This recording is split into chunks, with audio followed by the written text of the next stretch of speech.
आज का ये जो हमारा वीडियो होने वाला है मैथमेटिक्स का वीडियो नंबर 8 होने वाला है। यानी पहले के 7 वीडियो हम ऑलरेडी अपलोड कर चुके हैं, जिसमें हमने यानी कि 100 क्वेश्चंस कंप्लीट कर लिए हैं। आज के इस वीडियो में हम शुरू करेंगे क्वेश्चन नंबर 101 से।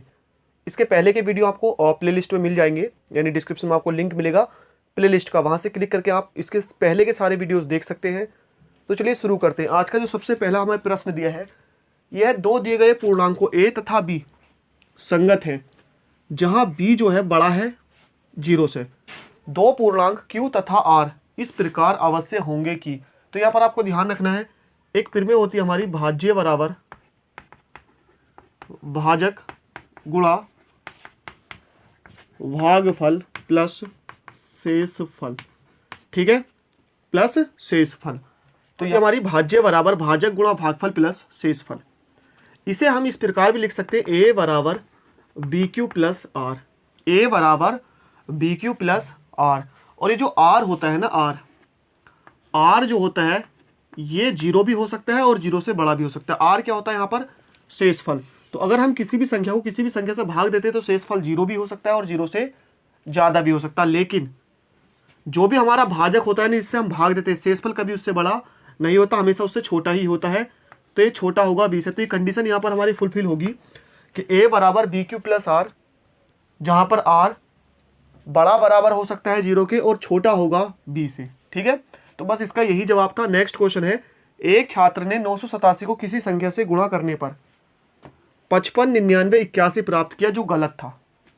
इसमें दोनों 9 के अंक गलत है तथा शेष अंक सही है, यानी कि जो बीच के 9 है ये दोनों गलत है, बाकी सब सही है। अब सही उत्तर क्या है? तो भाई सही उत्तर यहाँ पर इनमें से एक होगा। वैसे तो यहाँ पर कुछ भी हो सकता है। तो आपको इसमें करना क्या है, देखिए हमारे पास संख्या है 987, क्योंकि 987 से यहाँ पर क्या करा है, भाग दिया है।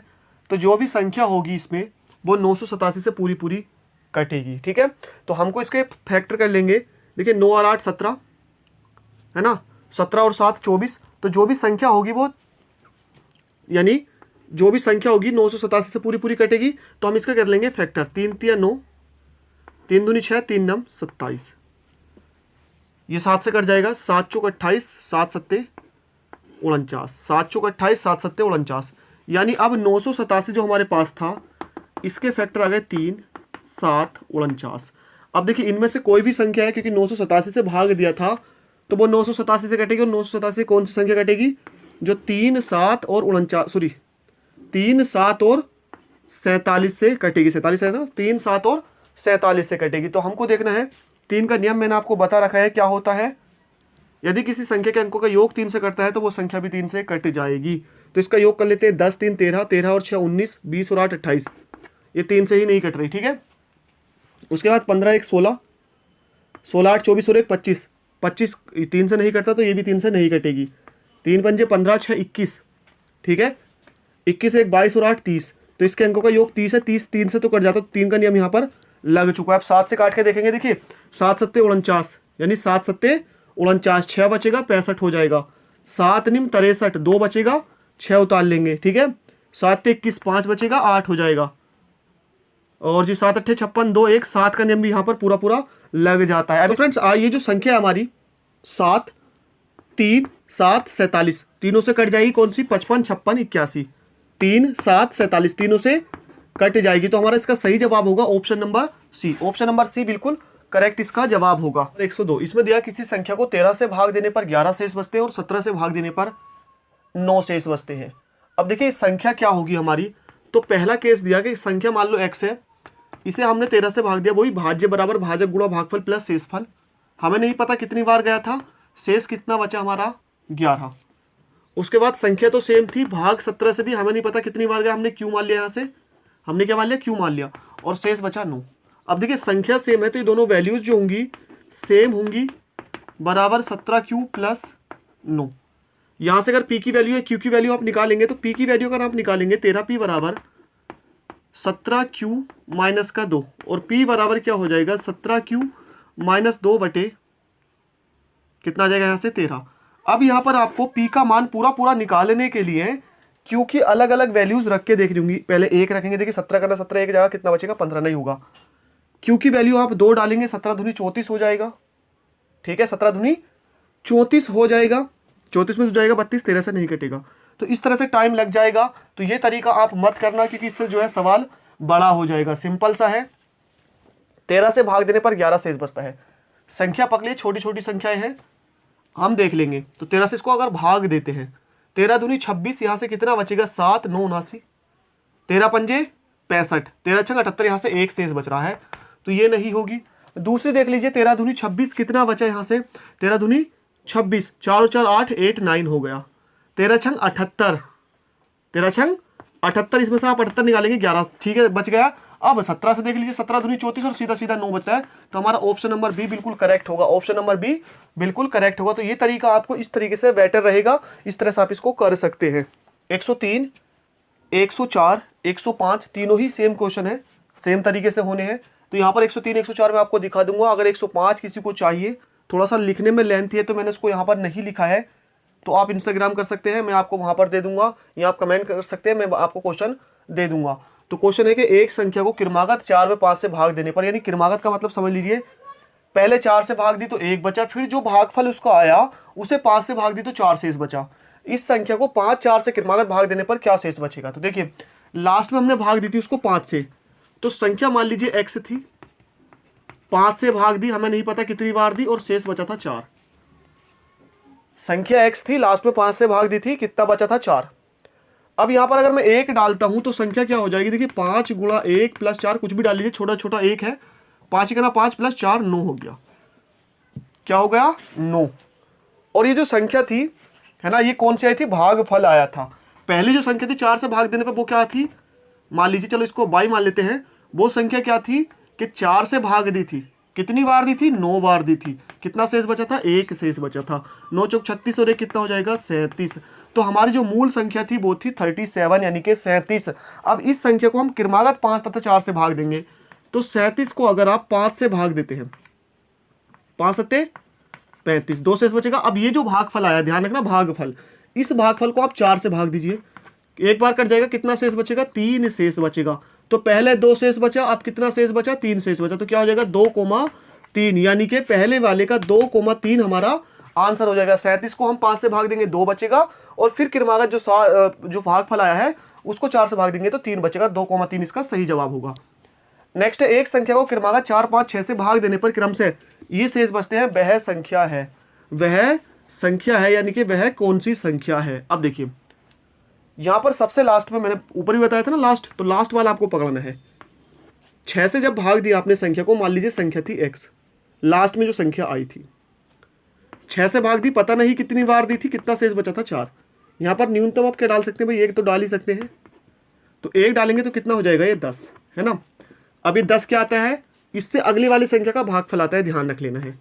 तो y बराबर क्या हो जाएगा हमारा भाई, 5 से भाग देने पे 3 बचा था, 5 से भाग दी थी, कितनी बार गया था, 10 बार, क्योंकि भागफल आता है, और कितना शेष बचा था 3। तो संख्या हो जाएगी 50 और 3 53, कितनी हो जाएगी 53।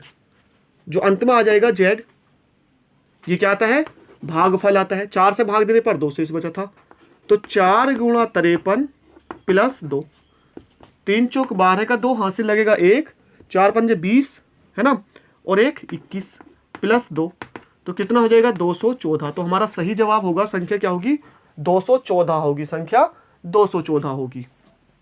तो फ्रेंड्स, नेक्स्ट जो 106 क्वेश्चन दिया है, निम्नलिखित में से कौन सी संख्याएं 132 से पूर्णतः विभक्त है, कौन सी संख्या है 132।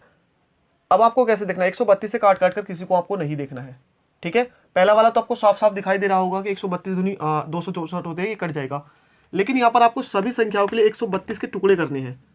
132 के गुणनखंड है ना 11 गुणा 12, या 3 चौक 12 गुणा 11, यानी कि 3 4 और 11। तो जो संख्या 3 और 4 और 11 से पूरी पूरी कटेगी वो इससे कट जाएगी।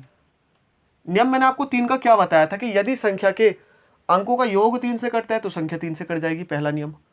4 के लिए बताया था कि इकाई और दहाई यानी लास्ट के 2 अंक से बनी संख्या 4 से कटती है तो संख्या कट जाएगी। 11 का नियम मैंने आपको क्या बताया था कि जो विषम स्थानों के अंकों का योग प्लस सम स्थानों के अंकों का योग 0 या 11 से कटने वाली कोई संख्या होना चाहिए। अब देखिए, अगर मैं 3 की बात करूं तो यहां पर देखिए कितना, ये तो सीधा सीधा आपको दिखाई देगा कि 132 दूनी 264, ठीक है। उसके बाद इसको देख लीजिए, यहां से अगर मैं 3 की बात करूं, देखिए 9 6 15 और 3 18, 3 से कट जाएगा 96, 4 से कटता है, और 11 विषम स्थानों का अंक हो गया 9, और सम स्थानों का कितना आ गया 0। तो मैंने बताया 0 या 11 से कटने वाली कोई संख्या, तो ये भी कट जाएगा। उसके बाद यहाँ पर बात करते हैं 8 और 4 12, तो 3 का तो लग गया, यहाँ पे 3 का तो लग गया, लेकिन बात करें हम 4 की तो 16 चौक 64 होते, 4 से ये कटने वाला है नहीं, 4 का नहीं लगा तो ये संख्या नहीं कटने वाली। तो इस तरह से आपको सारी संख्याएं चेक कर लेनी है। नेक्स्ट 3 अंकों की कितनी संख्याएं 6 से पूर्णतः विभक्त होंगी। 3 अंकों की, तो 3 अंकों की संख्याएं शुरू होती है 100 से 999 तक। अब किससे पूर्णतः विभक्त होंगी? 6 से। तो 6 से कटने वाली पहली जो संख्या होती है 3 अंकों की होती है 102, 102, क्योंकि 6 होता है 2 3 6, तो जिसमें 2 और 3 का दोनों का नियम लगेगा, ये लगता है इसमें, ठीक है। उसके बाद अंतिम संख्या की अगर मैं बात करूं, ये 3 से तो कट जाएगी, लेकिन 2 से ये नहीं कटेगी। तो कौन सी कटेगी? 996, यानी 996। 996 क्या होती है? 3 से भी कट जाती है और 2 से भी कट जाती है। तो यहां से अगर मैं बात करूं तो हमारा देखिए एक श्रेणी बन जाएगी 102, 108, 114, डॉट डॉट 996। आपने हाई स्कूल में पढ़ी होगी ना समांतर श्रेणी। ए का मान 102 आ गया, डी का मान यहाँ से 6 आ गया सार्वंतर, और लास्ट पद जो है यहाँ से 996 है। कितनी संख्याएं हैं? तो एक फॉर्मूला होता है एल का या ए एन का, a plus n minus 1 into d. L का मान 996 है, ए का मान 102 है, एन का मान निकालना है और डी का मान 6 है, डी का मान 6 है। तो ये हो जाएगा 996, 102 प्लस, या सॉरी प्लस का निशान आता है, ठीक है। ये हो जाएगा 6n माइनस के 6, निकलेगा कितना हो जाएगा? 996, है ना। निकलेगा कितना हो जाएगा? 96 हो जाएगा। तो माइनस का 96 प्लस में इधर आ जाएगा माइनस में, ठीक है। तो 6n निकलेगा, कितना बचेगा? सीधा सीधा 996 में 96 जाएगा, कितना बचेगा? पूरा पूरा 900, और बटे वाला 6 कहाँ जाएगा? बटे में बराबर n हो जाएगा, 15 6 का 90, तो n बराबर कितना हो जाएगा? 150। तो 6 अंकों, सॉरी 3 अंकों की 150 संख्याएं जो 6 से पूरी पूरी कट जाती हैं, जो 6 से पूरी पूरी कट जाती है। क्वेश्चन नंबर 108, इसमें है प्रथम 45 प्राकृत संख्याओं का योग है। पहली जो 45 प्राकृत संख्या इनका योग, यानी 1 से 45। तो ध्यान रखना एक सिंपल सा फॉर्मूला होता है n प्लस 1 अपॉन 2। अगर पहली 45 प्राकृत संख्याओं का योग आपसे पूछा है तो, या पहली 100, 1 से लेकर, अगर आप तक कंटिन्यूसली पूछ रहे हैं ना 1 से लेकर 10 तक, 100 तक, 20 तक, ये फॉर्मूला आपको लगाना है। तो यहाँ पर n की वैल्यू कितनी हो जाएगी? 45, ब्रैकेट में हो जाएगा 45 प्लस 1 और बटे हो जाएगा 2, बराबर हो जाएगा 45 गुणा 46 बटे 2, कितनी बार? 23 बार। तो ये हो जाएगा 45 गुणा 23 बराबर, इसकी कर लेंगे गुणा। देखिए 23 पंजे कितने होते हैं? 20 पंजे से 115 का 5, हाथ से लगेगा 11, ठीक है। कितने लग जाएंगे? 11। और 23 चौक होते हैं कितने? 92, 92 और 11 हो जाएंगे 103। तो 1035 इसका बिल्कुल सही जवाब होगा। नेक्स्ट 1 से 31 की सभी सम संख्याओं का योग। सम संख्याएं पूछिए तो पहली सम संख्या होगी 2, 4, 6 और अंतिम हो जाएगी 30। तो योग के लिए मैंने अभी आपको पिछले सवाल में समांतर श्रेणी बताई थी। ए का मान 2 आ गया, डी का मान देखिए सार्वंतर कितने का अंतर चल रहा है सब में? 2 का, तो 2 आ जाएगा। एल का मान कितना है? 30 है, और यहाँ से एन का मान आप निकालेंगे। पद कितने हैं? देखो भाई 1 2 3 मतलब 15 दूनी 30 होते हैं, तो कितने? 15 संख्याएं हैं ये। तो सारा मान हमारे पास है। एक योग का फॉर्मूला होता है Sn बराबर n बटे 2 a प्लस एस। वैसे किसका बड़ा फॉर्मूला भी होता है? Sn बराबर n बटे 2 2a plus n minus 1 into D. ये फॉर्मूला होता है कब? जब हमको l यानी अंतिम पद ना दिया हो। यहाँ पर हमको अंतिम पद मिला है, कितना है? 30 है, तो हम छोटा वाला फॉर्मूला लगाएंगे, ठीक है। इसमें आ जाएगा 15 बटे 2, कितना हो जाएगा? 15 बटे 2, और a का मान है हमारे पास 2 और l का मान कितना है हमारे पास? 30 है। तो बराबर क्या हो जाएगा? 15 बटे 2 गुणा 30 और 2 32, कितनी बार कटेगा? 16 बार, ठीक है। 15 6 का 90 का 0, हाथ से लगेंगे 9, 15 का ना 15 और 9 होते हैं 24, यानी कि 240। कितना हो जाएगा? 240 हो जाएगा। उसके बाद 51 52 53, यानी 51 से लेकर 100 तक। तो मैंने आपको फॉर्मूला बताया, जो हमारे पास ये वाला फॉर्मूला है, ये 1 से लेकर n, चाहे वो 100 200 300 1000 500 1 लाख कहीं तक भी हो, लेकिन 1 से हो। या तो बीच में कट गया है, तो इसका फॉर्मूला निकालने के लिए आसान तरीका है कि भाई आप 1 से लेकर 100 तक की संख्याओं का योग निकालो और उसमें से 1 से लेकर 50 तक का माइनस कर दो, ठीक है। 1 से पूरा 100 तक निकालो, 1 से 50 तक का हम क्या कर देंगे? इसमें माइनस कर देंगे। तो 1 से 100 तक का क्या होता है? मैंने आपको बताया था 100 यानी n प्लस 1 अगली संख्या बटे 2 माइनस कर देंगे 50 तक का, तो 50 तक का हो जाएगा 50 गुणा इससे अगली संख्या 51/2। ठीक है, तो ये हो जाएगा यहाँ से इससे 50 बार कटेगा और ये इससे कितनी बार 25 बार कटेगा। तो 50 किससे गुणा करेंगे 85 का ना 50 है ना, और 85 का ना 50, क्योंकि देखिए गुणा करेंगे 0 ऐसे आ जाएगा, 5 का ना 5, 0 ऐसी 5 का ना 5, उधर करेंगे 25 का ना 25, हाथ से लगेंगे 2, 25 पंजे 125 और 2 127, निकालेंगे 10 में से 5 जाएगा 5 बचेगा, 14 में से 7 जाएगा 7 बचेगा, 9 में से 2 जाएगा 7 बचेगा और 4 में से 1 जाएगा 3 बचेगा, यानी 3775। तो 3775 हमारा बिल्कुल सही जवाब होगा। अब बात करते हैं फ्रेंड्स इससे अगले सवालों की। तो इससे अगले सवाल भी सारे के सारे सेम टू सेम है, यानी 10 क्वेश्चन और रह गए हैं, वो भी बिल्कुल सेम टू सेम है इन्हीं की तरह जैसे मैंने क्वेश्चन कराए हैं। अब अगर आपके पास ये बुक है एस चंद वाली जो मैथमेटिक्स होता है वो मैं सोल्व करा रहा हूँ यहाँ पर, तो आप उनको निकाल कर देख लीजिए। जो भी आपसे नहीं निकलते हैं, जो भी आपसे सवाल उसमें के नहीं होते हैं, तो आपको इंस्टाग्राम करना है मुझे जावेद अली 046 पर, जावेद अली 046 पर, तो मैं उसका सॉल्यूशन वहां पर आपको दे दूंगा। किसी के पास बुक नहीं है तो क्वेश्चन लेना चाहते तो भी आप मुझको इंस्टाग्राम कर सकते हैं। तो आज के वीडियो में इतना ही, अगले वीडियो में नया चैप्टर शुरू करेंगे। थैंक यू फॉर वॉचिंग, मिलते हैं नेक्स्ट वीडियो में।